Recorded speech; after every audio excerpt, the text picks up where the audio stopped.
So, guys, nabasa niyo na ba yung yung article na pinapabasa ni Sir? Yung tawag doon about sa Cordillera, di ba?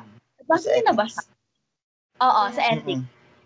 Oo, Nabasa nabasa ko niyo na. siya kagabi lang. Oo, tapos na. So, bali kasi sobrang interesting niya. So, I think mas maganda kung gagawa natin siya ng ano, di ba? Nagawa natin siya ng thoughts and ideas. Kasi, yun lang, parang maganda siya pag-usapan kasi nga, sobrang ibang-iba talaga siya sa modern society. Like, di ba? So, pero ako muna ha. Sige, go. Tapos later kayo naman, okay? So, sa nabasa ko, sa Cordillera Communities daw. Sobrang iba daw yung ethics nila doon sa pagdating sa katawan. Like, lalo na sa katawan ng babae, ganyan. Since kung i-compare natin siya sa modern society, madalas sa ating makita yung katawan as sexual object. Like, may mga judgment, ganyan.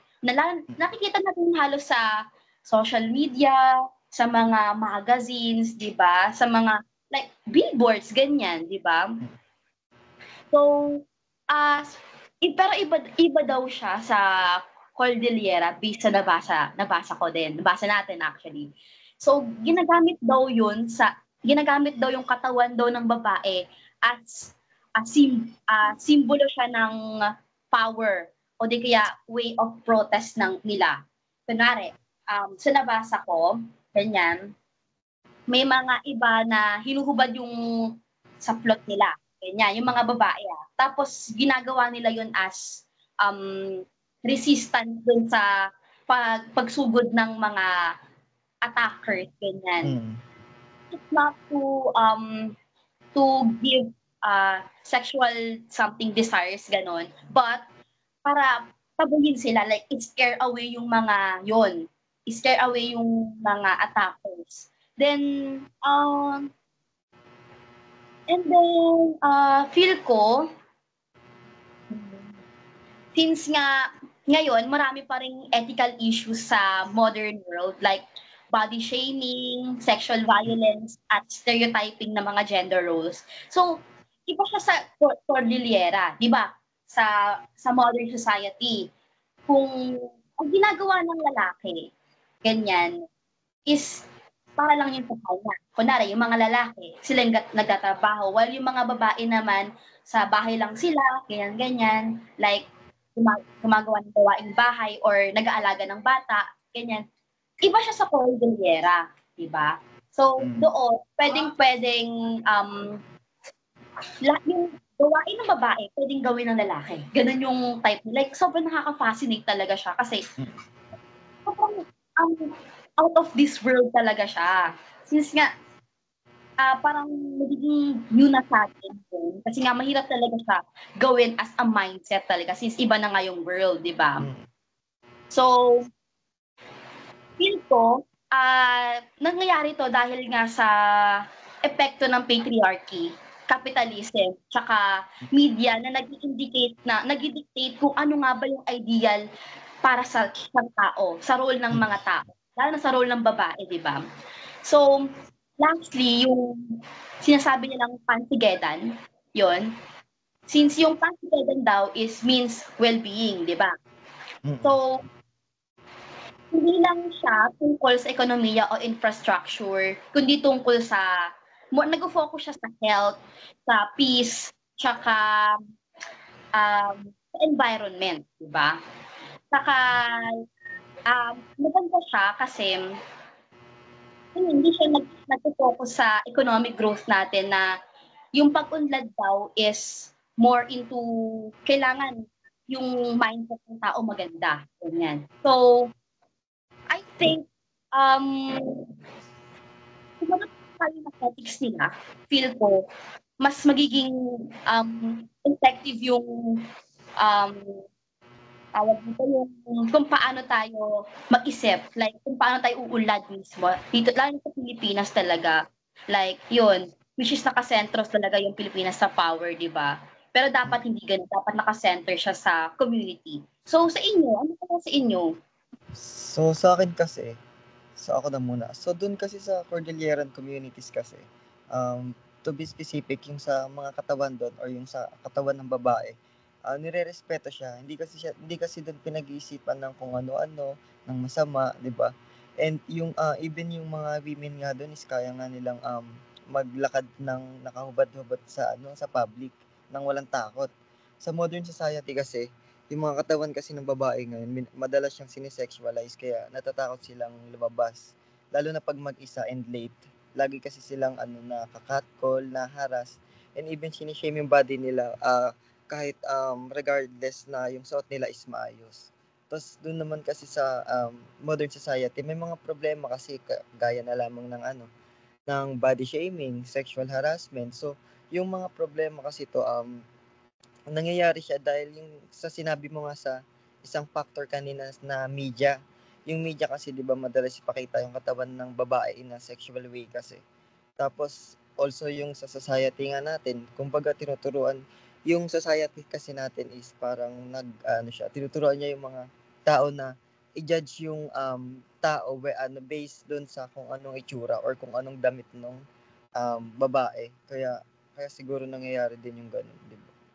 Kayo ba? Ano ba sa inyo?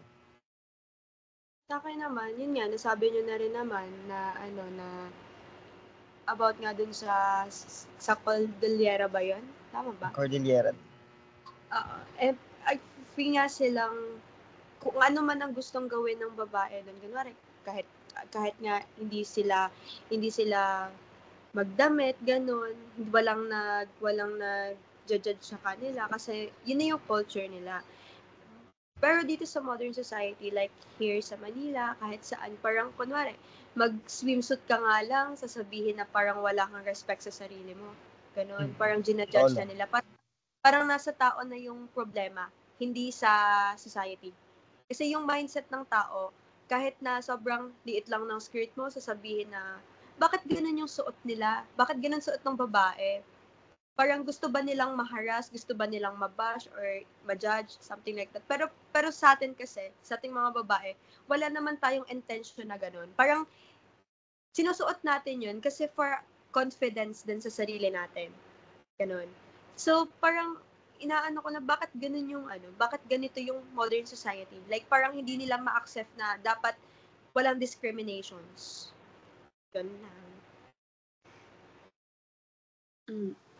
Same tayo dyan. Kasi, di ba parang ngayon sa modern society, ako mismo, parang kunyari, pag nagsuot ka ng ganyan ng damit, ang dami sasabihin ng ibang tao, di ba? Which is, sa nabasa ko, sa kanila hindi ganun. Pero parang naisip ko, bakit tayo hindi natin ma-adapt yun? Pero 'di ba parang ang bilis na natin maka-adapt sa iba. Kunyari parang may uso na ganito, ma-adapt natin yun. Pero bakit kapag ganyan, hindi natin siya na-adapt agad-agad? Which is tama naman yun. Dapat ay yung na-adapt natin. Hindi yung parang kumbaga basta-basta lang yung na-adapt natin. Kung ano yung trend, ganyan. Tapos yung sa women's naman, di lang ako na-amaze kasi kumbaga wala sa kanilang kung sino yung lalaki, ganito dapat. Kung sino yung babae, dapat ganyan lang.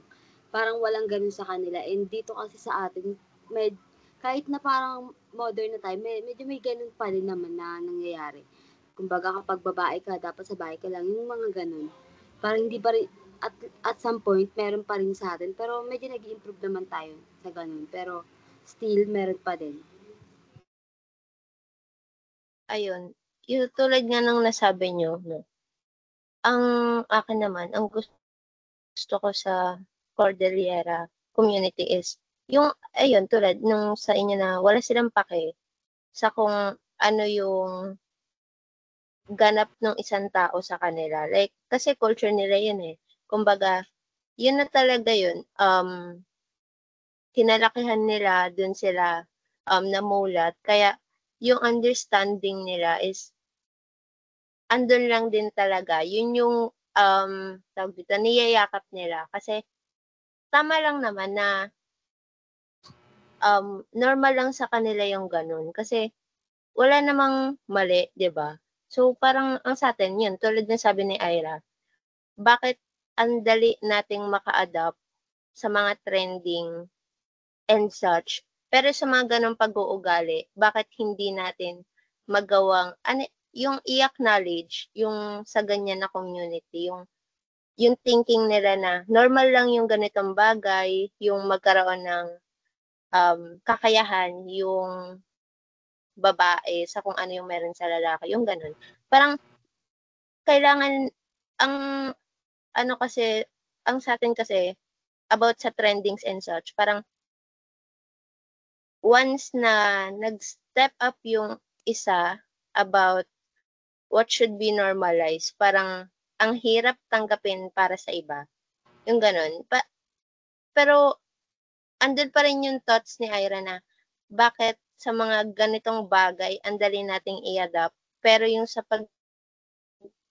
pagtanggap ng mga dapat na normal lang na bagay, karaniwan lang dapat sa atin, is hindi natin ma-adapt. Parang andun yung ganun ba kahirap tanggapin yung mga dapat na normal na bagay lang.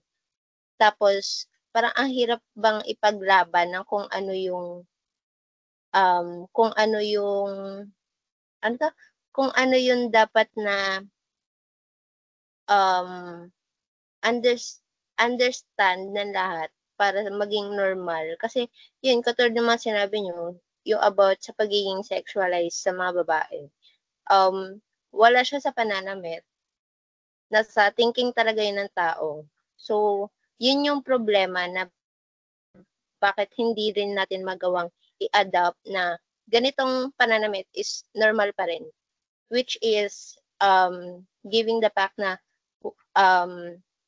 yung skirt normal yan, yung short normal yan. Kaya bakit may mga tao pa ring nakakatcall, tulad ng sinabi ni Marcel, nababastos, di ba? So, ayun, nasa thinking lang din talaga ng tao kung paano nila iintindihin yung isang bagay nang hindi ginagawang against sa taong gumagawa nun.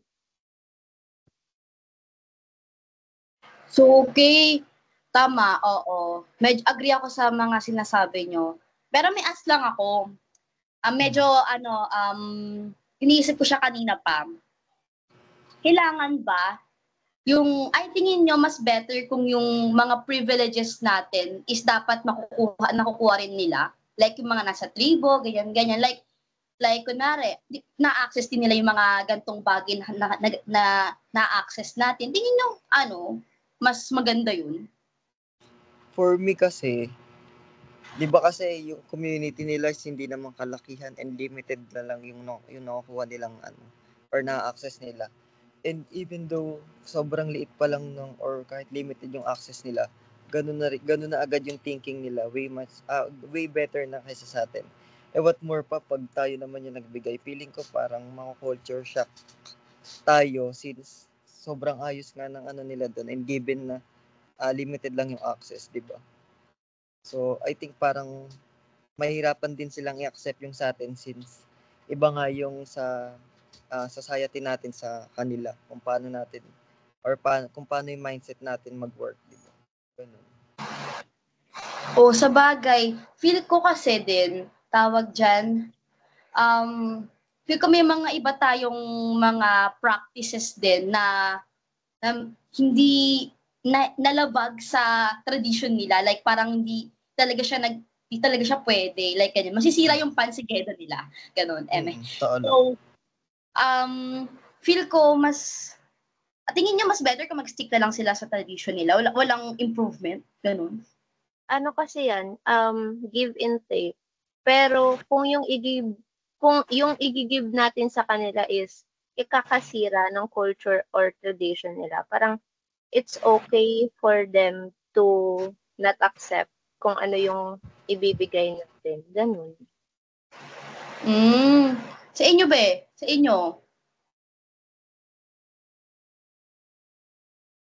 Tingin nyo mas better siya? Depende. Kasi tayo nga if like kunyari, magbibigay sila sa atin ng yun, yung culture nila. Parang hirap i-accept sa atin, di ba?